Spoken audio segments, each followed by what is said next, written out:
Alhamdulillahi Rabbil Alamin. Hamdan syakirin, hamdan na'min, hamdan yuwafi ni'amahu wa yukafi'u mazidah. Ya Rabbana lakal hamdu kama yanbaghi li jalali wajhikal karim wa li'azimi sultanik. Asyhadu an la ilaha illallah wahdahu la syarika lah, wa asyhadu anna sayyidana wa nabiyyana Muhammadan abduhu wa rasuluhu la nabiyya ba'dah.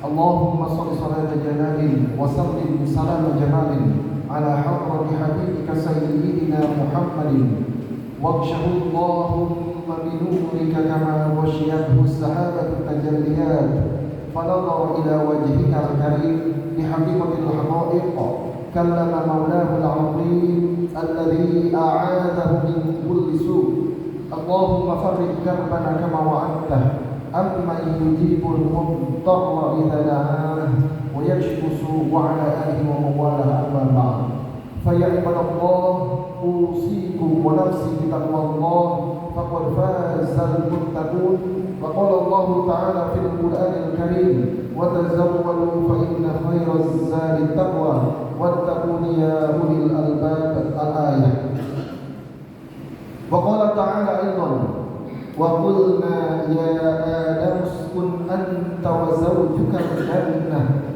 wa kula minha ragadan haythu shi'tuma wa la taqraba hadhihi asy-syajarata fatakuna minadh dhalimin.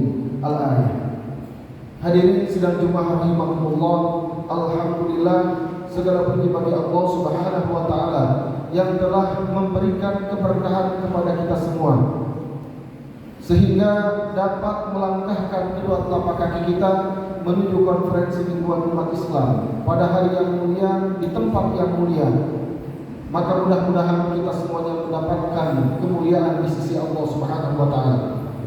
Salawat beriring salam semoga tetap terlimpah curahkan kepada junjungan alam Nabi Muhammad sallallahu alaihi wasallam, kepada keluarganya, para sahabatnya, para tabi'in, para tabi'in, serta kita selaku umatnya yang senantiasa menjalankan segala perintahnya. Sebelum khatib menyampaikan khutbah, khatib wasiat khusus pada diri pribadi, umum kepada seluruh jamaah. Marilah kita tingkatkan kualitas ketakwaan kita, takwa yang sebenar-benarnya, takwa yang mengantarkan kita pada kebahagiaan di dunia dan di akhirat. Hadirin rahimakumullah, bahwa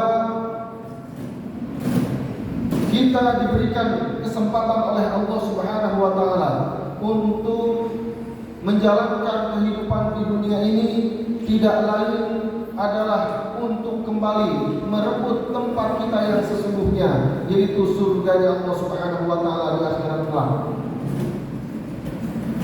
Nenek moyang kita, nabi pertama seluruh umat manusia, ayah pertama seluruh umat manusia, yaitu Nabiullah Adam alaihissalam.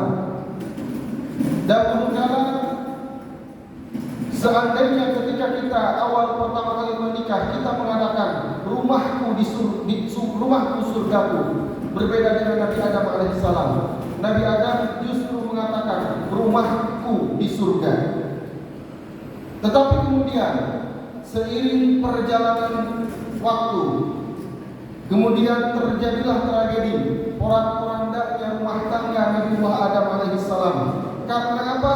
Karena melakukan larangan dari Allah Subhanahu wa taala, melanggar larangan dari Allah Subhanahu wa taala, wala taqrabu hadhihi asy-syajarata fatakuna minadh dhalimin.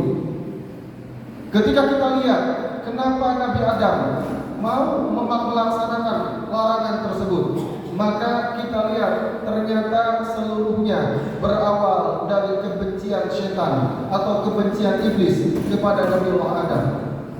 Maka kemudian kebencian itu berubah menjadi sifat dengki dan ingin melakukan mencelakakan Nabiullah Adam dari surga, sehingga kemudian digodalah oleh setan, bahkan mengucapkan sumpah faqasama lahuma. Maka kemudian iblis bersumpah kepada keduanya. Dari sumpah inilah kemudian Nabiullah Adam mau memakan buah tersebut, bukan karena rayuan sang istri, bukan karena lemahnya beliau kemudian dirayu oleh iblis dan mau melaksanakan hal tersebut. tersebut, tetapi semata-mata karena iblis saat itu bersumpah atas nama Allah Subhanahu wa taala.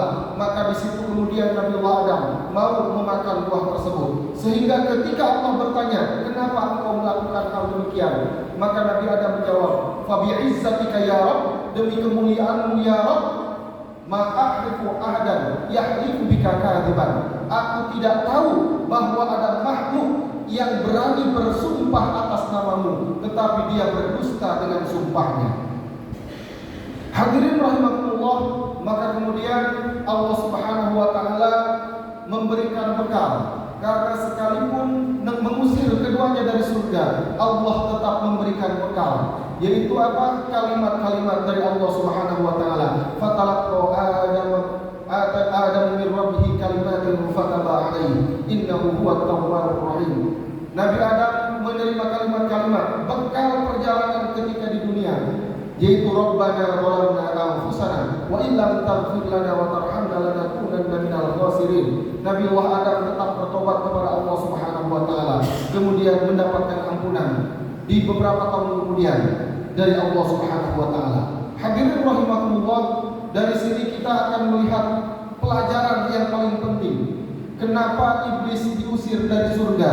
Ternyata jawabannya adalah karena memiliki sifat sombong. Yang kedua, karena memiliki sifat dengki. Maka kita manusia yang hidup di dunia ini pun akan mendapatkan surga dunia dan juga akan mendapatkan neraka dunia. Bagaimana caranya? Ketika di dalam dirinya ada penyakit hati, ketika di dalam dirinya ada kotoran-kotoran hati, baik itu sifat sombong, baik itu sifat dengki, sehingga dia takut terhadap makhluk. Maka apa yang terjadi? Di dalam dirinya penuh kekhawatiran, takut disaingi pekerjaannya oleh orang lain, takut kehilangan jabatan, takut ada yang lebih hebat daripada dia. Seluruh penyakit itu berawal dari kotoran-kotoran yang ada di dalam hati. Sehingga begitu banyak orang-orang kaya tidak bisa merasakan kenikmatan kekayaannya. Begitu banyak orang-orang yang diberikan kesehatan lahir batin, tetapi kemudian batinnya justru sakit. Karena apa? Karena diiringi rasa dengki kepada orang lain, ingin menurunkan, menjatuhkan orang lain semata-mata. Karena apa?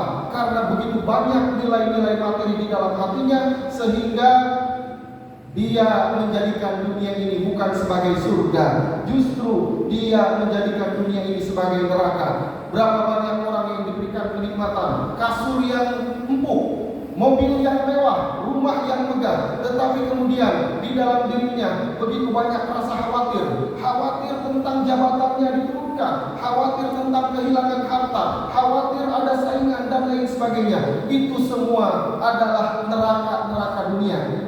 Bagaimana dengan orang-orang yang tumakninah? Bahkan Nabi Adam ketika disebutkan oleh Allah, uskun anta, dia mendapatkan sakinah, ketentraman yang luar biasa berawal dari batin. Maka kemudian siapapun yang terbebas dari sifat dengki, siapapun yang terbebas dari sifat sombong, dan secara menyeluruh kita ambil kesimpulan, siapapun yang menghilangkan makhluk di dalam dirinya, menghilangkan tujuan kepada makhluk, tetapi kemudian mengganti tujuan itu kepada Allah Subhanahu wa taala, menghilangkan dunia di dalam dirinya, tetapi semuanya kembali mencapai tujuan kepada Allah Subhanahu wa taala, maka hakikatnya dia sedang menciptakan surga dunia untuk dirinya sendiri. Sekalipun keadaannya miskin, derajatnya rendah, kastanya rendah dan lain sebagainya, di mata orang lain dia rendah, tetapi hatinya tumakninah, hatinya penuh ketentraman, tidak ada nilai kegelisahan karena ada orang yang menyaingi dan lain sebagainya, maka hakikatnya dia sudah menciptakan surga di dunia, dan kelak insya Allah di akhirat dia akan mendapatkan kebahagiaan, yaitu mendapatkan surga. Sebagaimana disebutkan oleh Rasulullah SAW, "Fawalladzi nafsu Muhammadin biyadihi, fama ba'da dunya min mustaqtabin, wala ba'dal akhirati min darin illa al-jannah wan nar." demi nafsu Muhammad, demi diri Muhammad yang ada di tangan Allah Subhanahu wa taala. Tidak ada tempat kembali setelah dunia ini dan tidak ada tempat di akhirat kelak kecuali dua, yaitu surga dan neraka.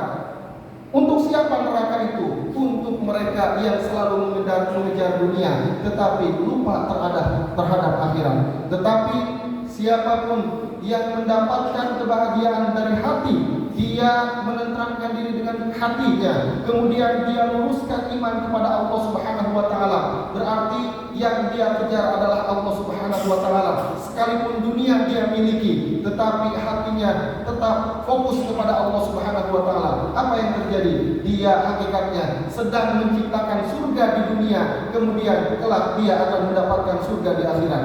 Hadirin rahimakumullah, seorang arif ditanya, kenapa engkau, dia berumur ratusan 100 tahun lebih, kemudian ditanyakan oleh seorang muridnya, kenapa engkau sudah tua renta tetapi badanmu sehat, kemudian otakmu masih cerdas dan tubuhmu tidak memiliki penyakit, apa yang menyebabkanmu demikian? Maka orang itu menjawab, tartul hasan fabaqiyal jasad, aku meninggalkan sifat dengki, maka tubuhku menjadi sehat. Artinya siapapun yang mampu membersihkan hati dari berbagai macam kotoran. Berapa banyak orang yang terjatuh karena sakit, karena hatinya tergoncang, karena hatinya sakit, karena ada yang dia benci kemudian mendapatkan nikmat. Itulah orang-orang yang dengki. Tetapi berapa banyak orang yang mendapatkan kesyukuran ketika melihat orang lain mendapatkan nikmat, dia justru bersyukur kepada Allah. Ya Allah, berkahi dia, berikan keberkahan kehidupannya, berikan kenikmatan, jadikan dia orang-orang yang soleh. Inilah yang diajarkan oleh Al-Quran surat Al-Imran, wal kadhiminal ghaidh wal 'afina 'anil nas wallahu yuhibbul muhsinin. Menahan amarah ketika kita benci pada orang lain, kita tahan amarah kita. Belum berhenti di situ, kemudian kita memaafkan mereka. Belum berhenti dari memaafkan, wallahu yuhibbul muhsinin. Allah mencintai orang-orang yang membalas keburukan dengan kebaikan. Inilah sifat yang ditunjukkan oleh Rasulullah SAW. Setiap dia ditimpa musibah, setiap dia ditimpa rasa sakit oleh kaumnya, oleh umatnya yang membenci Rasulullah, bukannya kebencian yang dia sampaikan, tetapi justru kebaikan, bahkan doa yang begitu indah. Allahumma hdi qaumi fa innahum la ya'lamun. Beliau tidak minta orang itu untuk diazab, dihancurkan, tetapi justru sekalipun Rasulullah sampai berdarah-darah, tetapi yang dia balas adalah Allahumma hdi qaumi fa innahum la ya'lamun. Doa yang begitu indah, doa yang datang dari hati, sehingga apa? Sehingga dakwahnya dapat berjalan dengan penuh kebaikan. Ya Allah, berikan hidayah kepada kaumku. Sesungguhnya mereka-mereka yang telah menghinaku, mereka yang telah menyakitiku, tidaklah mengetahui apa-apa. Kenikmatan bagiku adalah mendengar mereka mengucapkan asyhadu an la ilaha illallah wa asyhadu anna Muhammadar Rasulullah. Artinya Rasul sangat mencintai umatnya. Bahkan ada seorang Yahudi yang meninggal dunia, ketika orang lain, sahabat-sahabatnya biasa saja, Rasul berdiri sambil menangis. Kemudian orang-orang bertanya, kenapa engkau menangis? Ada orang yang meninggal dunia, tetapi dakwahku belum sampai kepada dia, sehingga dia meninggal dalam keadaan tidak dalam keadaan Islam.